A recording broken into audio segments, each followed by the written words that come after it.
Glória a Deus. Shalom, irmãos. Que a graça e a paz do nosso Deus permaneça conosco. Amém? Assentados mesmo como os irmãos estão, vamos ler a palavra do Senhor no segundo livro do profeta Samuel. Segundo Samuel, capítulo 9. Vamos ler do versículo 1 até o versículo 7. Primeiro livro, aliás, segundo Samuel 9, de 1 a 7. Quem não tem Bíblia, pega carona com quem tem. Segundo Samuel, capítulo 9, do verso 1 até o versículo de número 7.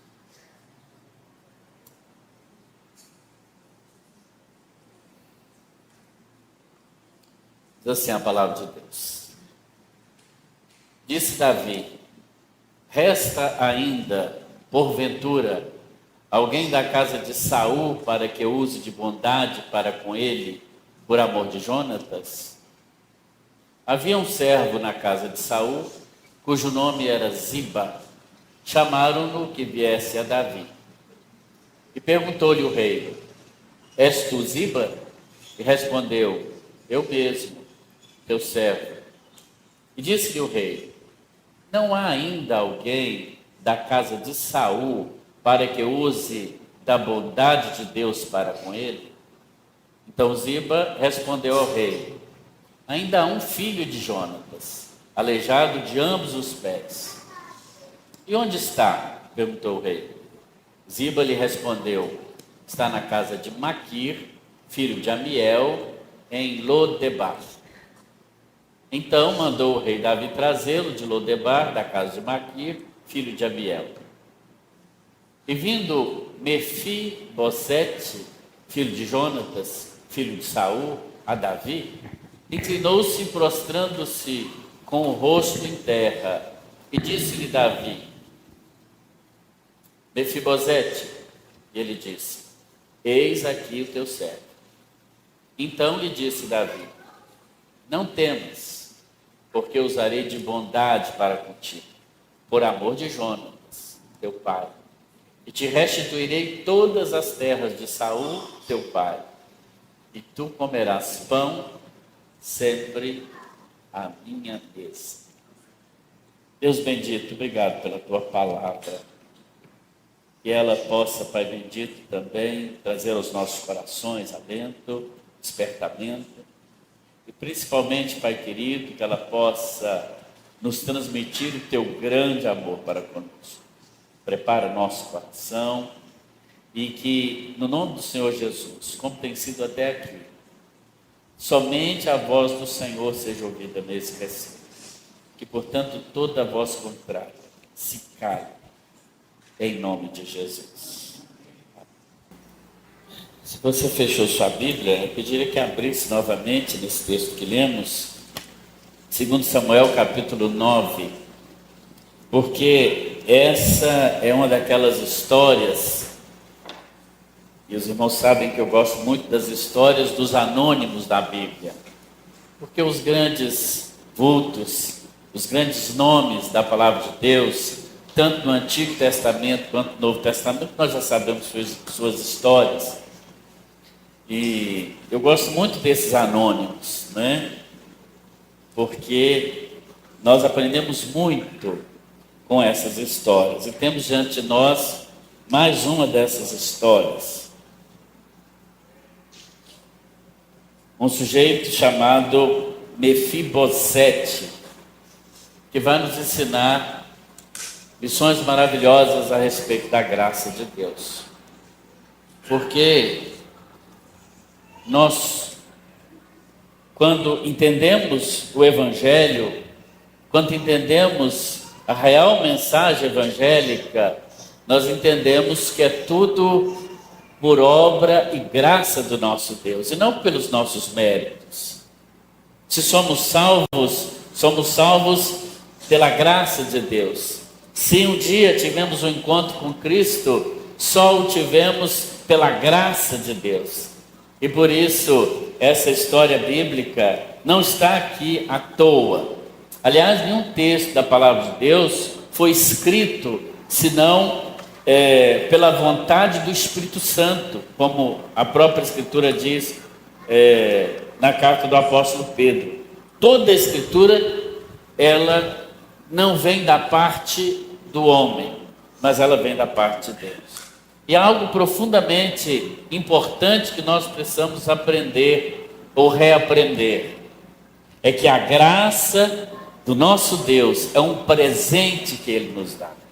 E na medida que nós experimentamos a graça de Deus, na medida em que nós recebemos a graça do Senhor sobre nós, entendemos isso, então o nosso relacionamento com Deus deixa de ser menos religioso para ser um relacionamento de amor entre um pai amoroso e um filho ou uma filha que reconhece nesse Deus amoroso realmente alguém a quem ele deve prestar culto. O rei Davi, os irmãos sabem, é uma figura de Cristo. O Antigo Testamento, todo ele aponta para o Novo Testamento. O Antigo Testamento, ele é interpretado pelo Novo Testamento. Nas quartas-feiras mesmo, temos estudado aqui o Apocalipse, e esse é um princípio que eu tenho sempre repetido aqui nos nossos estudos na quarta-feira. Primeiro que a palavra de Deus, ela interpreta-se a si mesma. A Bíblia não precisa de nenhum intérprete, a não ser ela própria. Nesse caso, o Novo Testamento interpreta o Antigo. Esse é o princípio da palavra de Deus, que a Escritura se explica com a própria Escritura. Num tempo em que muitos púlpitos e muitas pessoas têm, parece, descoberto a pólvora, têm trazido coisas novas, tão novas para o meio cristão, que às vezes algumas coisas soam até como heresia. Mas, quando nós interpretamos Bíblia com Bíblia, não corremos o risco de errar. Por isso, que no nome de Jesus é assim que preferimos seguir. E é claro que assim como o rei Davi, ele é, na Escritura Sagrada, uma pré-figura de Cristo, o rei por excelência, o rei dos reis, vemos na história conhecida, que muitos certamente conhecem, do rei Davi demonstrando graça, do rei Davi demonstrando um favor a alguém que não merecia. O rei Davi demonstrando bondade com alguém que não merecia bondade. É que o rei Davi, depois de ter sido perseguido de maneira cruel pelo rei Saul, foi o primeiro rei de Israel, Saul perseguia Davi mesmo para matá-lo. Mas dessas ironias que a vida nos mostra, o filho de Davi, chamado Jonatas, filho de Saul, muito bem, só para você que está prestando atenção. Filho de Saul, que era Jonatas, ele então se tornou o melhor amigo de Davi. Vejam bem, o pai queria matar Davi, porque Deus havia escolhido Davi, mas ele se apegou de uma maneira tão profunda numa amizade com Jonatas, que Jonatas, inclusive antes de morrer, fez com ele uma aliança. Davi fez uma aliança com Jonatas, e essa aliança era de que a casa de Saul seria perpetuada. Porque era normal naquela época antiga, irmãos, quando um rei assumia o trono, que não fosse pela descendência normal, mas que ele tomasse como se fosse assim um golpe, o rei, os descendentes do rei que estava no trono anteriormente, eles eram todos mortos, para que ninguém pudesse fazer uma rebelião e tomar o trono. No texto que lemos, Davi já está no trono. Saul e Jonatas haviam morrido.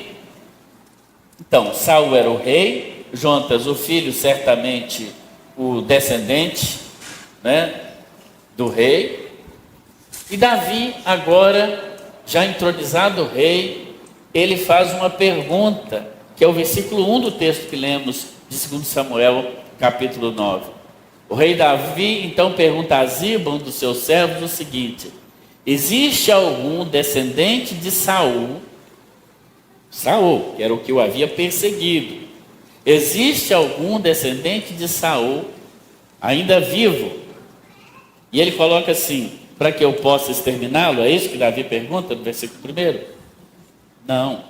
Ele diz assim: resta ainda alguém da casa de Saul para que eu use de bondade para com ele, por amor a Jonatas? Veja, isso já mostra, já coloca Davi numa prateleira diferente.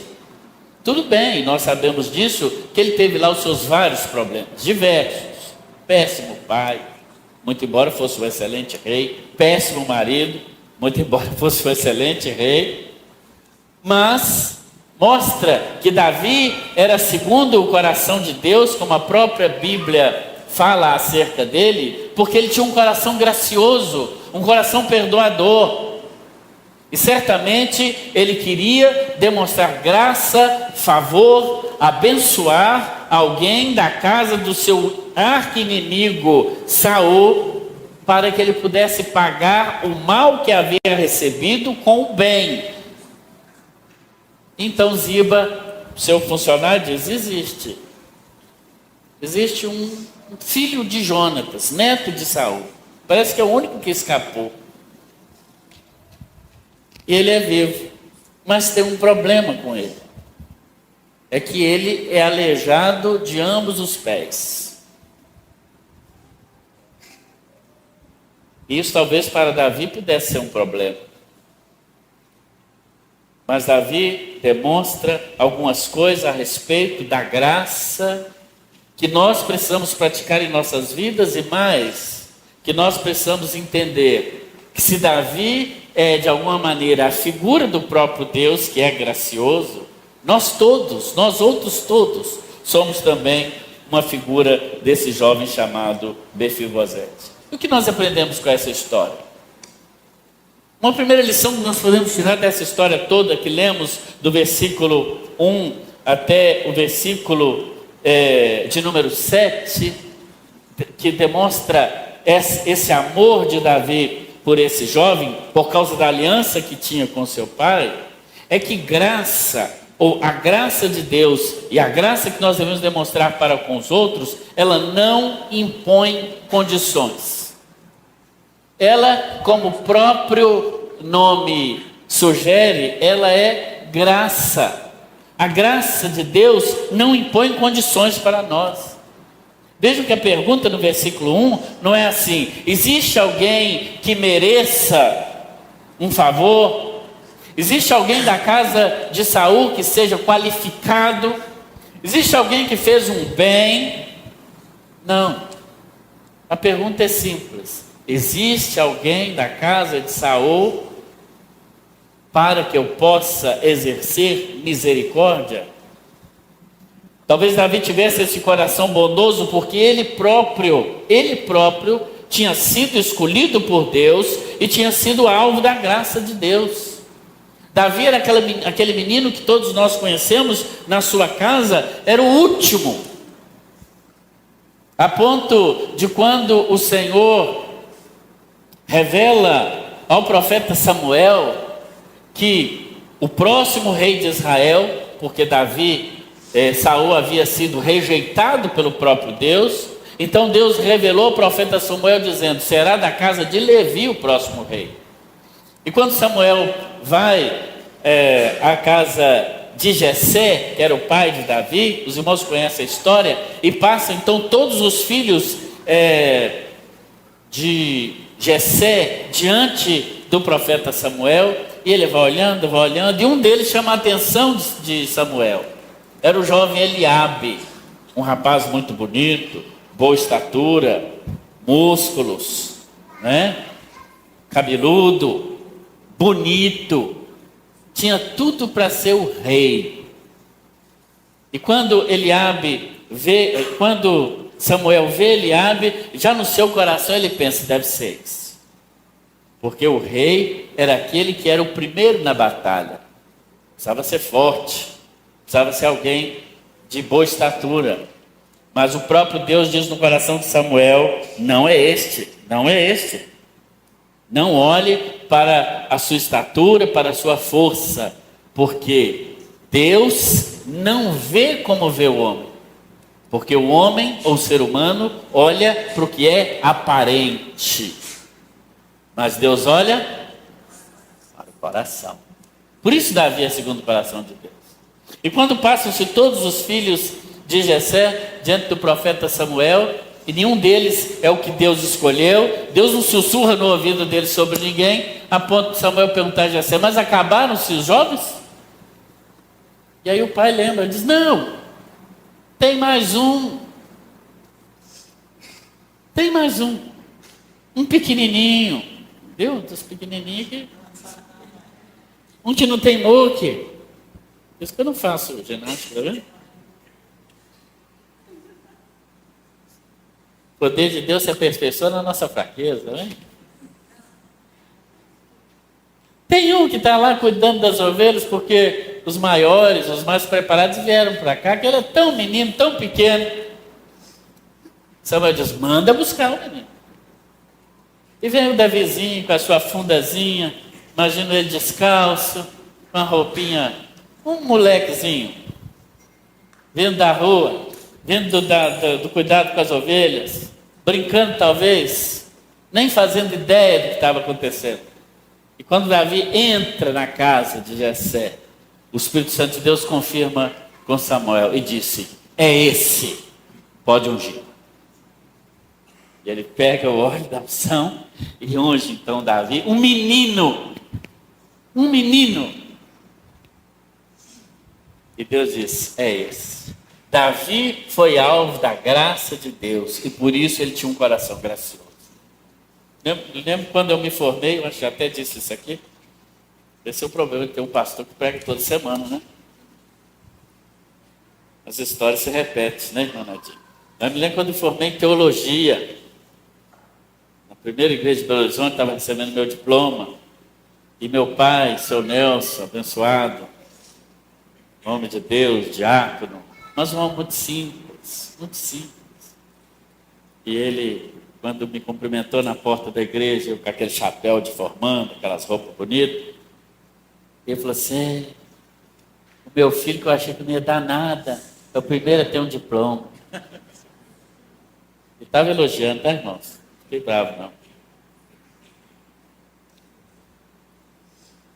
Filho que dava problema, desmaiava quando era pequeno, tomava cadernal. Para mim era 500 miligramas, mas eu falei aqui outro dia, o Gilmar, cadê o Gilmar? O Gilmar, que é farmacêutico dos bons, falou, pastor, diminui as miligramas desse cadernal. Que 500 miligramas é muito. 50 tá bom? Fazer igual eu fiz com o Marcelo, hoje eu baixar a quantidade aí, né? Mas às vezes é isso, Deus chama os improváveis. Isso é tudo obra da graça de Deus. Irmãos, obra da graça de Deus. Você já se sentiu assim? Você tem que se sentir assim. Em algum momento da sua vida, você tem que se sentir uma manifestação da graça de Deus. Nas coisas simples, muitas vezes. Eu sou meio bobo mesmo. Porque eu, às vezes, fico assim, embasbacado com coisas simples, eu fico pensando, coisas simples. Tem duas coisas que eu gosto muito de ver documentários. Eu gosto muito de documentários.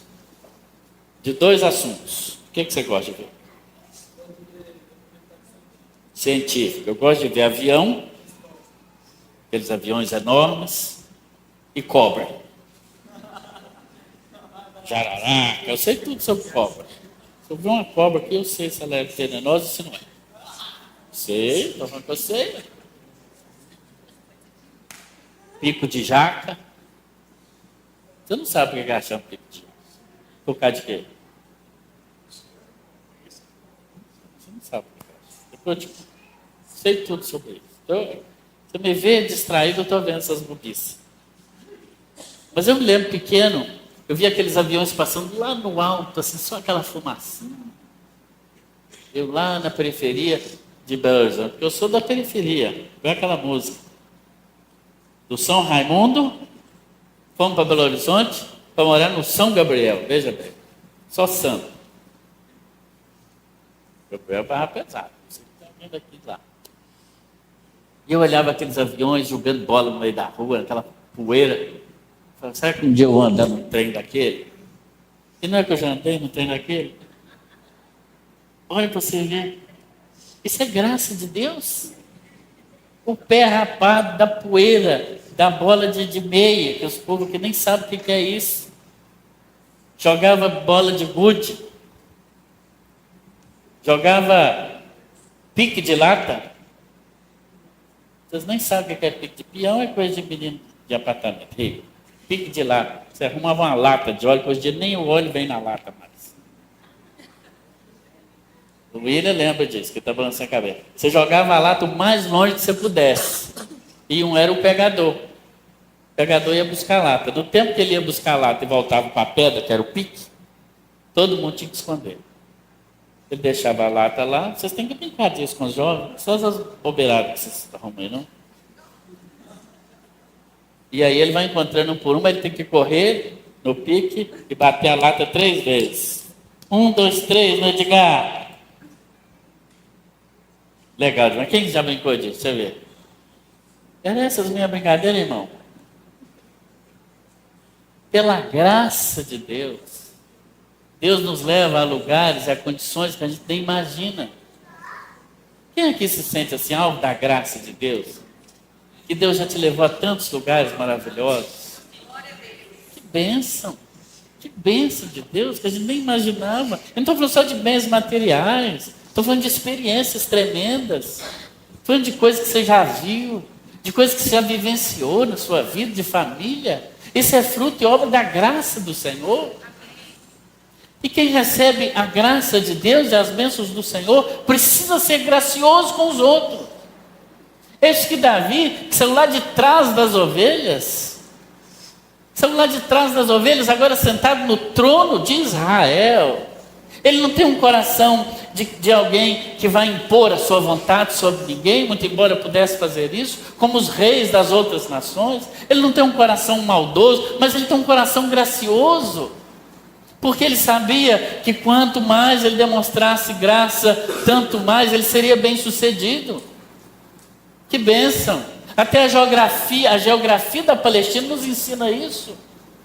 Você tem no mapa da Palestina, as Bíblias antigamente vinham, mas você pode visualizar, tem aquele fio de água do norte para o sul, que é o Rio Jordão.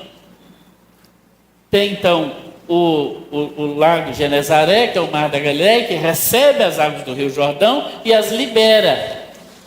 Mas logo embaixo você tem o Mar Morto. O Mar Morto, que só recebe as águas do Rio Jordão, mas não libera. E ele é profundamente salgado, de uma salinidade ímpar. Meus amigos que já foram lá, que eu ainda não fui, mas ainda vou um dia, e o Cláudio Oliveira, pastor lá em Belo Horizonte, mas ele, inclusive agora está nos Estados Unidos. Mas o que ele teve lá, ele mandou foto para mim, ele boiando no rio, o rio salgado lá do, como é que chama? Mar Morto.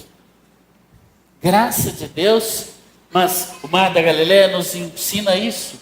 Quando nós recebemos a graça de Deus e doamos a graça de Deus, nós temos vida. O Mar da Galileia ainda hoje é profundamente piscoso, tem vida, mas o Mar Morto não tem nada, porque só recebe. Davi, nesse caso, então, é um símbolo, irmãos, da bênção de Deus. E a graça é aquela que não impõe condições. Não, eu te perdoo, mas... Não é assim, muitas vezes? Que a gente perdoa, que a gente demonstra graça. A graça também de Deus, irmãos, ela não impõe condições e nem também desiste quando sabe das condições adversas. Quando Ziba diz para Davi que existia um filho de Jonatas, mas ele faz questão de dizer, olha, ele é aleijado de ambos os pés. Tinha cadeira de rodas naquela época, certamente. Imagino que não. Alguém tinha que carregar esse camarada para algum lugar. Talvez era um empecilho o rei querer fazer algum bem, mas mesmo sabendo disso, no versículo 4 do texto que lemos, a Bíblia diz que Davi simplesmente perguntou assim, onde ele está? Ele não queria saber a condição, ele não queria saber qual a dificuldade que ele teria em ajudar essa pessoa, ele simplesmente queria saber onde ele estava, onde ele estava. E se imagina você, é neto do rei anterior, o costume das outras nações, não era de Israel ainda, porque Saul tinha sido o primeiro rei de Israel. Davi, então, nesse caso, era o segundo. As outras nações eram assim. Quando um rei assumia o trono, ele então matava todos os descendentes do rei anterior. Nosso querido Mefibosete, nome bonito, dá até para pôr no filho, que é o nome feminino e masculino. Mefibosete. Pode ser menino, pode ser menina. Hashtag fica a dica aí para a irmã Eneida lá, que está fazendo lá os... Não sei como é que ela está traduzindo lá para os irmãos, Mefibosete. Mas ela que se vira para lá. Agora você imagina, ele está escondido. Ziba diz assim, ele está em Lodebar. Pensa no lugar longe. Pensou no lugar longe? Longe é esse lugar, Lodebar, longe. Ele tinha se enfiado num lugar longe, longe de Jerusalém, longe do rei Davi, porque se tinha uma pessoa no mundo que ele não queria ver, era o rei. Por motivos óbvios. Ele sabia que o rei ia atrás dele para matá-lo, porque ele era o único descendente vivo de Saul que podia sentar no trono, por direito. Eu imagino então, quando a carruagem real, com o símbolo do rei de Israel, chega na porta do Mefibosete e bate na porta. Lá vem ele se arrastando. Mefibosete, aqui que mora. E ele, agora estou frito. Chegou a minha hora. Obrigado por ter me deixado viver até hoje. Mas agora o rei me encontrou. Eu não sei vocês, mas eu sou meio curioso. Quando eu vejo alguma coisa na Bíblia, eu procuro saber por quê. Eu procurei saber por que esse jovem era aleijado. Tá? 2 Samuel capítulo 4, se você voltar 2 páginas para trás, você vai achar. Capítulo 4, versículo 4. Está aí a história dele contada. Por que ele ficou desse jeito? 2 Samuel 4 diz assim: Jonatas, filho de Saul, tinha um filho deficiente dos pés. Ele tinha 5 anos de idade, quando a notícia sobre Saul e Jonatas, ou seja, que eles haviam morrido, chegou de Jezreel. Sua ama o tomou e fugiu. E na pressa da fuga, ele caiu e ficou aleijado. Ele se chamava Mefibosete. Pronto, está aí a explicação. A ama, a babá, correu, deixou ele cair e ele ficou aleijado dos pés. E agora, ele está diante do rei Davi, a carruagem foi buscá-lo, leva-o para Jerusalém, e quando no versículo 8 ele chega diante do rei Davi, a Bíblia diz que ele toma uma posição de reverência, ele se ajoelha e diz: quem é o teu servo para atentares para um cão morto como eu? Olha como ele se via. Ele se via como um cão morto. Se ser um cão já era ruim na cultura judaica, um cão morto nem se fala. E é isso que ele diz. Ele pensava: eu não sou nada. Muito embora eu nasci num berço de ouro, muito embora eu tenha uma descendência real, muito embora os meus familiares fossem muito ricos, eu perdi tudo. Perdi o movimento dos meus pés, perdi toda a riqueza, perdi meu lugar, estou num lugar distante. E agora ele talvez pensasse: perdi agora a minha vida. Mas Davi representa Deus, o Deus gracioso. Davi podia tentar vingar em Mefibosete todo o mal que o seu avô Saul havia lhe feito. Mas não é isso que aqueles que são alcançados pela graça fazem. Muito pelo contrário. Se a graça não impõe condições, uma segunda qualidade dela é que ela consiste em ações e não em palavras. Ser gracioso é agir, é manifestar em ações a graça de Deus sobre a nossa vida. No versículo 5, mesmo sabendo que o rapaz era aleijado, Davi manda chamá-lo, traz para a casa dele, manda alguém em Lodebar trazê-lo. E é nesse contexto que no versículo 6, o jovem se prostra com o rosto em terra, faz reverência e reconhece Davi como o rei. Imagine Davi quando se encontra com Mefibosete. Não sei se você já teve essa experiência de encontrar com um filho ou uma filha de um amigo, uma pessoa muito querida sua que já partiu. Eu tive essa experiência alguns dias atrás, quando visitei uma amiga nossa, minha, de Elisandra, com a sua filha, cujo pai faleceu de um infarto fulminante. Uma família muito próxima nossa. Eu fiz o casamento deles há muitos anos atrás, e agora estava ali diante da Olívia, aquela jovenzinha de 13 anos, a idade da minha filha. E eu olhava para ela, e o que a gente vai falar para uma jovem de 13 anos, que perdeu um pai jovem, 53 anos, um belo dia, eles curtindo férias, e no outro dia o Fábio estava bom. O que você vai dizer? Eu olhava para ela, meu coração doía tanto, mas não falei nada com ela, só contei risada, perguntei da escola, essas bobagens que a gente vai falando, mas eu não tive nem coragem. Eu acho que não era para falar mesmo nada, não, né? Mas eu fiquei só. O que a gente vai falar com uma menina de 13 anos? A vida toda pela frente ainda. E o pai que a amava não podia mais acompanhá-la. Eu imagino que essa sensação, aquela sensação que eu tive, é talvez uma sensação parecida com a de Davi, olhando para Mefibosete, uma sensação de compaixão, de pena. E tanto que ele era amigo do pai dele, que era Jonatas. E aí ele diz a Mefibosete: não temas, não precisa ter medo. Eu te chamei aqui, não foi para vingar de você.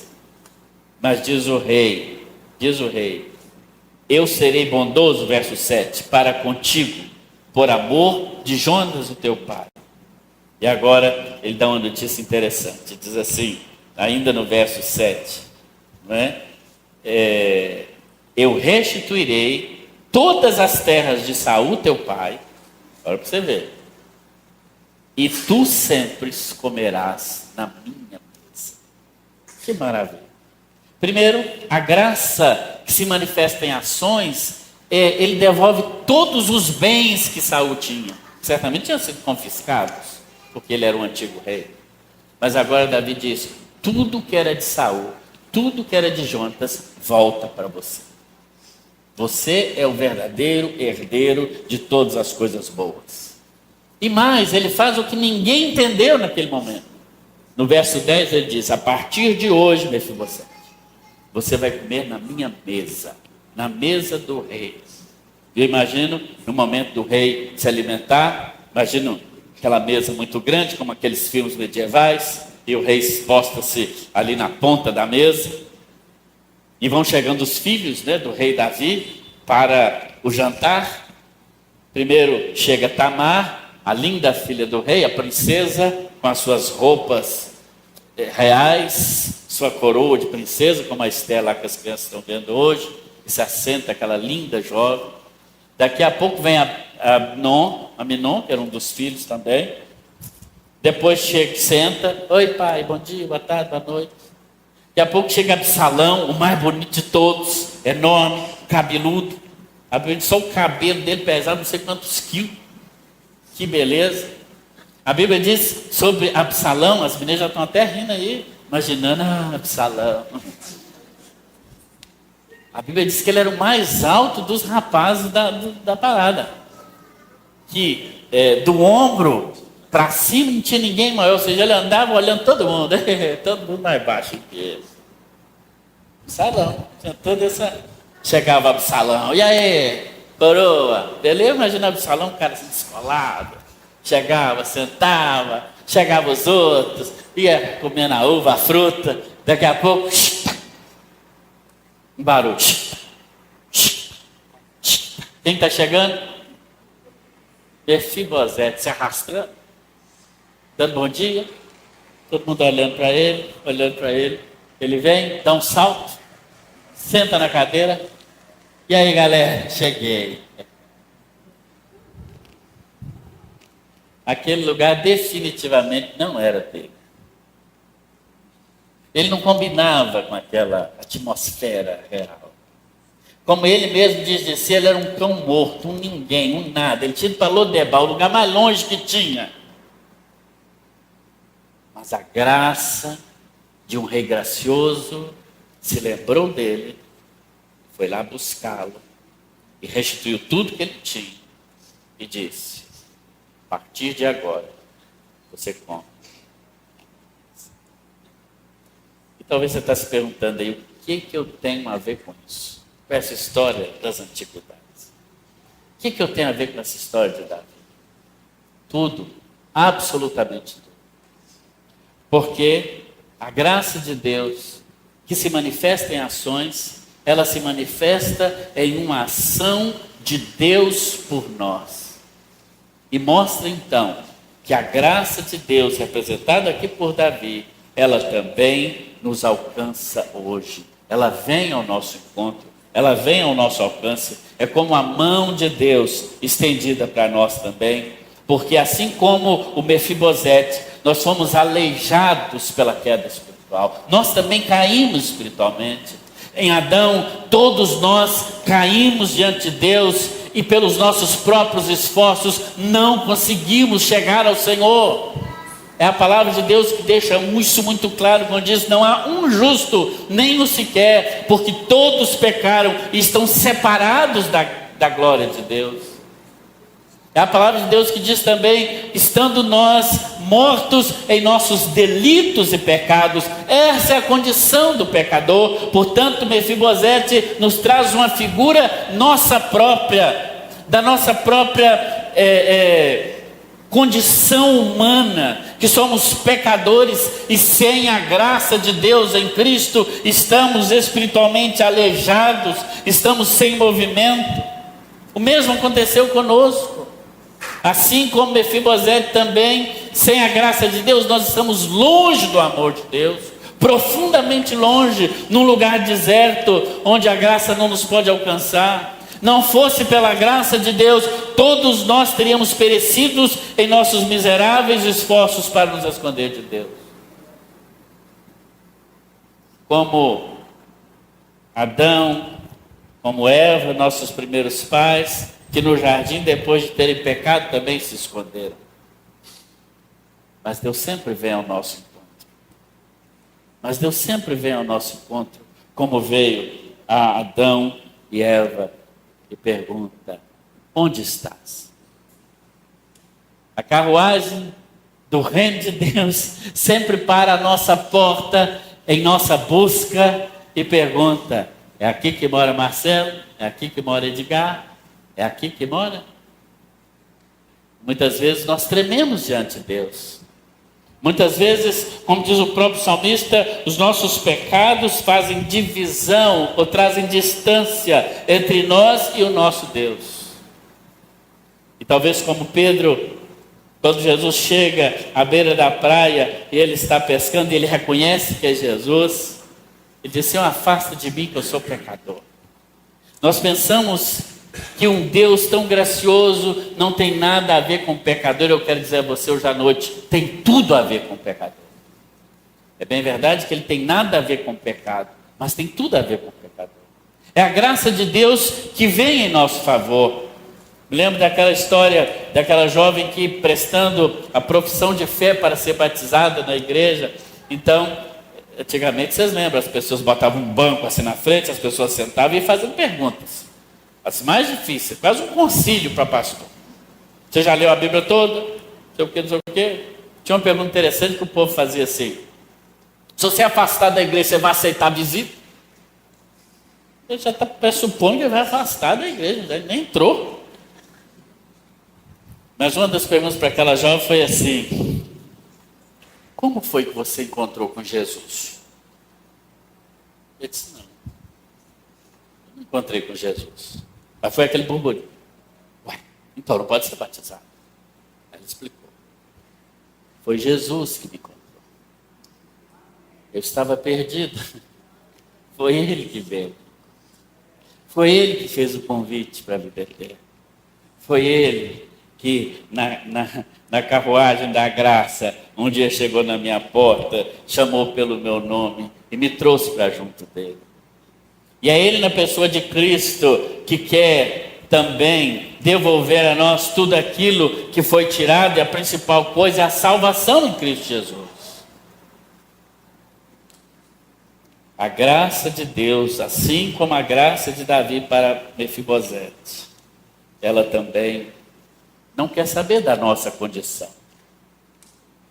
Por que nós somos aleijados? O que nos levou a cair? O que nos distancia de Deus? Deus também, como Davi, não precisa saber disso. Ele quer apenas se trazer para perto dele.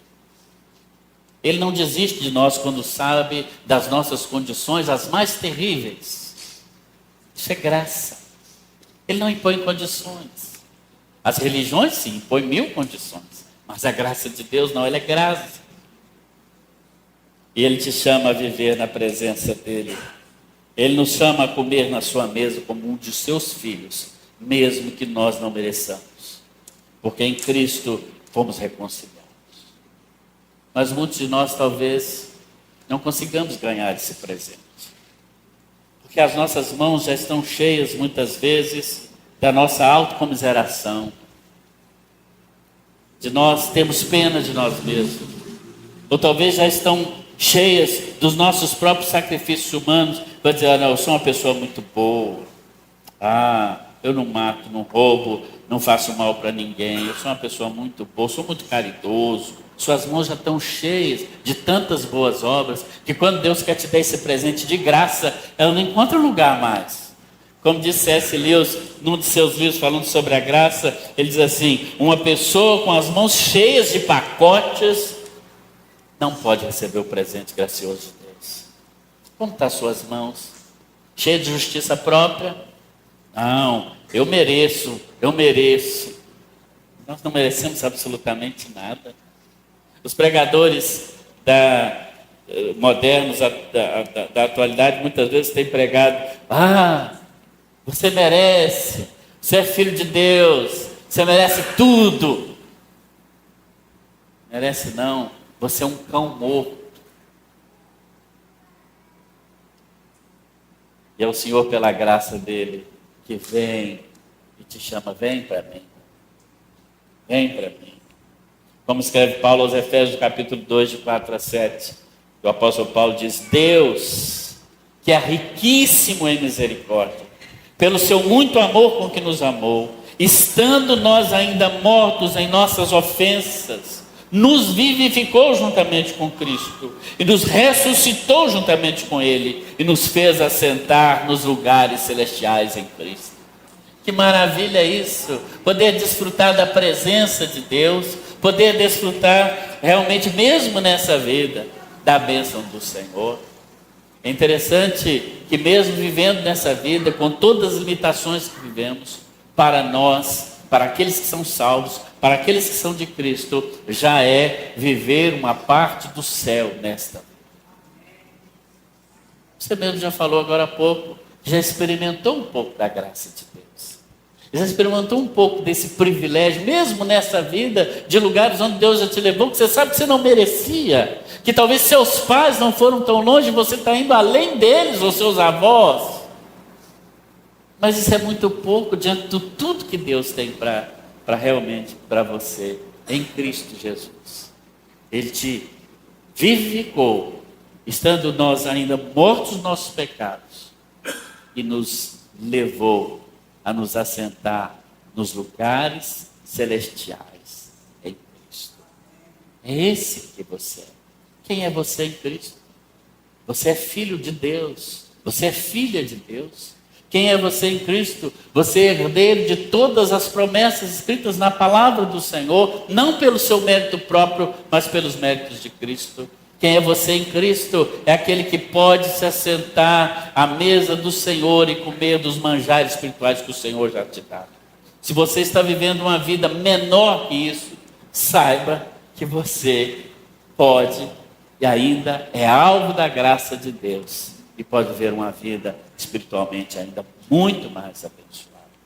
Se você é salvo por Cristo, se você já entregou sua vida a Cristo, se você já ouviu esse convite de Cristo, dizendo: venha para a minha presença, como o Senhor Jesus diz no Apocalipse, capítulo 3, versículo 20, a uma das igrejas do Apocalipse: eis que eu estou à porta e bato. Se alguém ouvir a minha voz e abrir a porta, eu entrarei em sua casa e cearei com ele e ele comigo. É o convite do Senhor, tanto para você cear com ele, mas o convite é para agora. O convite é para esse momento. Por que você baixar a sua cabeça agora em nome de Jesus? Se você é salvo, tem certeza da sua salvação, irmão, não viva uma vida medíocre. Não viva uma vida menos do que Deus tem para te dar. Você já alcançou pela graça o status de filho de Deus, de filha de Deus, alcançado pela graça de Deus, vivendo dos favores de Deus. Viva uma vida graciosa também com todos aqueles que estão à sua volta. Pague o mal com o bem. Entregue-se como um sacrifício àqueles que muitas vezes te fazem mal. Faça como Davi, coração gracioso. Existe ainda alguém pelo qual eu possa fazer bem? Faça o bem, entregue sua vida. Seja gracioso com aqueles que precisam. Haja com ações, ou ame com ações. Demonstre a graça de Deus com ações. Alguém que você sabe que precisa de um apoio seu. Alguém que precisa de um apoio seu, espiritual, financeiro, humano, de uma palavra, de um abraço. Não deixe isso de lado. Ame a sua família. Alguém que está rompido com você, olha, põe a carruagem da graça na estrada e vai atrás dessa pessoa e diz: vem comer comigo na minha mesa, vem comigo, eu te perdoo e eu não imponho condição nenhuma para te perdoar. Se você já foi alvo da graça, você não pode viver uma vida menos do que aquilo que você recebeu. Mas se você está aqui hoje à noite, em nome de Jesus, e não tem certeza de que é um filho de Deus, não tem certeza de que se você a partir dessa vida agora, se você estará com Cristo na eternidade, eu quero dizer que você pode ter essa certeza hoje, que a carruagem da graça de Deus está batendo na sua porta hoje. E por mais aleijado que você esteja, por mais falho que você seja, o Deus está dizendo: não temas, eu quero fazer para você apenas o bem. Eu quero te restituir tudo que você tem direito. E eu quero agora também que você coma na minha mesa, que você esteja comigo. É o convite de Deus para você hoje. Eu já aceitei esse convite há muito tempo na minha vida. E dali para cá, tenho vivido uma vida de céu na terra, com dificuldades, com provações, com privações, mas sabendo que sempre a graça de Deus tem me alcançado. Se alguém aqui hoje à noite que ainda quer aceitar esse convite da graça, olha, é uma conspiração de amor a seu favor. É o amor de Deus que está atuando aqui.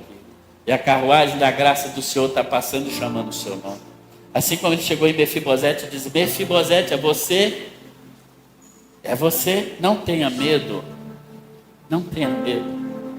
Eu quero agir com graça. É o Senhor te convidando hoje para estar com Ele. É o Senhor te convidando hoje para comer com Ele. Alguém nessa noite quer aceitar esse convite?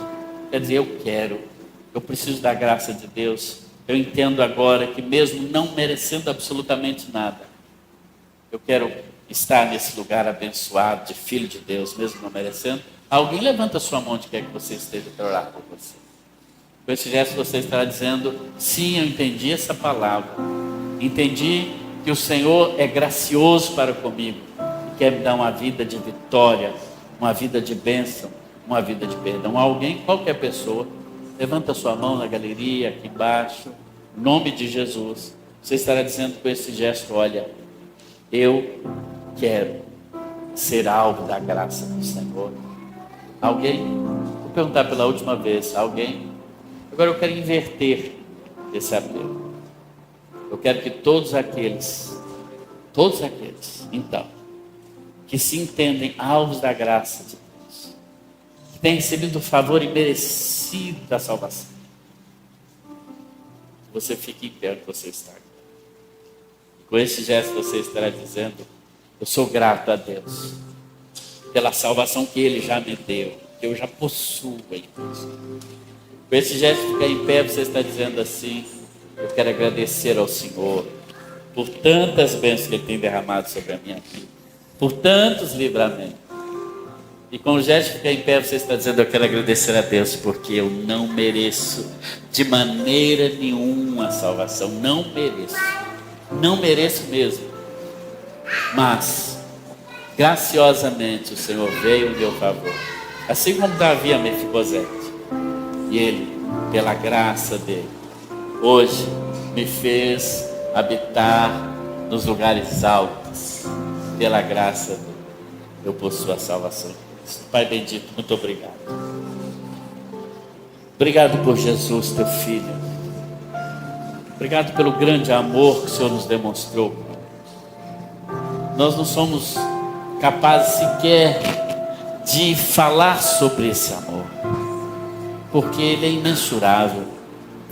Mesmo quando nós éramos inimigos da cruz de Cristo, mesmo quando nós estávamos mortos em nossos delitos e pecados, o Senhor veio ao nosso favor, entregou a vida do teu Filho Jesus naquela cruz. O justo morrendo pelos injustos, o puro morrendo pelos pecadores. Deus, muito obrigado. Não merecemos essa escolha tremenda que o Senhor fez. Não entendemos também, mas aceitamos e agradecemos. Daí que possamos, Pai, nós, a maioria dos que estamos aqui hoje à noite, talvez até todos, que já fomos alcançados por essa graça maravilhosa. Daí que possamos, Pai, também sermos graciosos em nossas relações, graciosos com as pessoas à nossa volta. E no nome de Jesus, agradecemos ao Senhor por tudo que o Senhor tem feito. É assim que te oramos, no nome de Jesus. Amém.